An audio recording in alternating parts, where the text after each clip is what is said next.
Petite baisse d'énergie, une santé en dents de scie, Julie a décidé de prendre les choses en main. Aujourd'hui, elle entraîne son amie tester le dernier restaurant à la mode.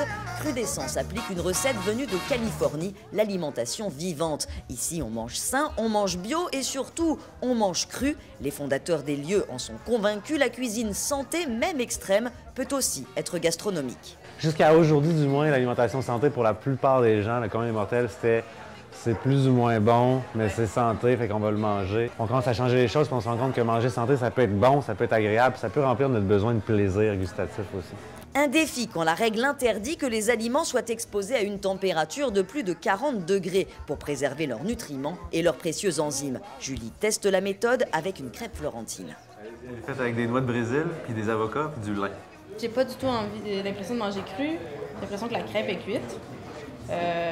Les champignons, j'ai l'impression qu'ils ont été cuits dans du beurre. Et pourtant, tout est cru, des spaghettis de courgettes à la tarte au citron. Les seules transformations autorisées sont la germination pour fabriquer des craquelins par exemple et la fermentation, des procédés naturels qui préservent toutes les valeurs nutritives des aliments. Certains crudivores apprécient la viande ou le poisson, mais la plupart sont végétaliens. Pour David, beaucoup plus qu'une mode, c'est une façon de vivre écolo, presque un acte militant. J'étais avant un activiste environnemental. J'ai comme eu un flash, je me suis rendu compte que le plus grand pas qu'un homme peut faire pour aider l'environnement, c'est pas de chialer puis de faire des manifestations, mais c'est de changer comment il mange.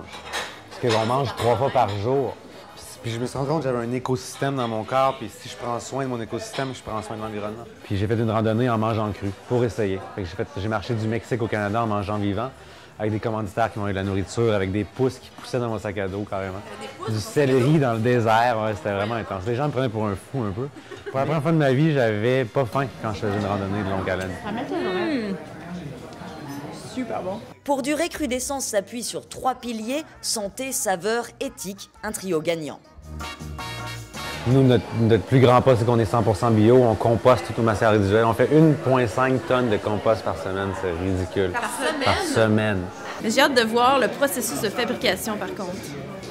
Parce que ça a l'air quand même un peu compliqué. Ben, on va voir les cuisines. Super. Car attention, le cru à Montréal, c'est une institution. Le succès est tel que Crudescence a dû s'externaliser pour fournir 2 restaurants, 2 comptoirs, un service traiteur et une académie qui dispense des cours de cuisine.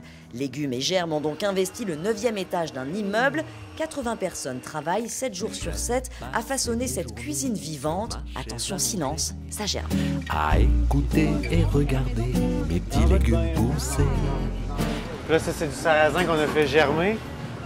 Fait qu'on l'a fait tremper pendant 1 heure environ. Puis après ça, on le rince dans les bains ici. Puis on le fait germer après. Fait que tu vois, il y a comme une queue, là. Mais vous faites sécher, germer comme ça. Ouais. Fait que ça, on fait des céréales, on fait de la farine, on fait plein de choses. Vous faites germer pour que ça soit plus facile à digérer? Ouais, exactement.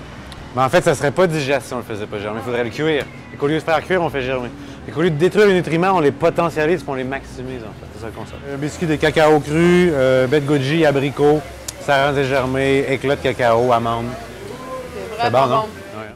Les galettes passent une vingtaine d'heures dans le déshydrateur. Ça laisse un peu de temps pour rêver et inventer des recettes. Poussez, poussez, mes petits légumes au clair de lune. On mange sans réfléchir du tout. On a des relations sans réfléchir. On ne se rend pas compte de l'impact qu'on a sur les gens. Tout ce qu'on fait est souvent un peu inconscient. Et la mission de Crudescence, c'est d'amener les gens à prendre une distanciation entre l'action de manger puis d'être conscient de ce qui se passe, de la répercussion, non seulement dans le corps, mais dans l'environnement. Les nutritionnistes pourtant restent assez réservés. Manger des fruits et légumes, c'est très bien, mais attention aux carences en fer ou en protéines. Certains aliments restent indigestes, comme la pomme de terre. D'autres auraient avantage à être consommés cuits. Poussez, poussez. Des aliments très très riches en lycopène, qui est une forme de caroténoïde, donc c'est ça qui donne la couleur rouge au produit. Le lycopène, lui, il est activé à la chaleur. Donc, il est 30 fois plus puissant lorsqu'on le cuit que lorsqu'on ne le cuit pas. Des choix difficiles quand il faut aussi composer avec le quotidien. Manger cru tous les jours peut sembler compliqué, pas pour Carole, convertie au crudivorisme depuis plusieurs mois. Cuisiner, j'adore. Cuisiner, oui c'est ça, c'est vraiment ça. Cuisiner, j'adore. Je trouve ça facile, je trouve ça... Bien sûr, il a fallu investir dans un mélangeur, un mixeur, un déshydrateur. Faire germer ces graines est un long processus, mais il y a des compensations. Je cherchais quelque chose qui me fasse du bien et ça me fait du bien. Finalement, tout paraît possible quand on sait qu'il existe du chocolat cru.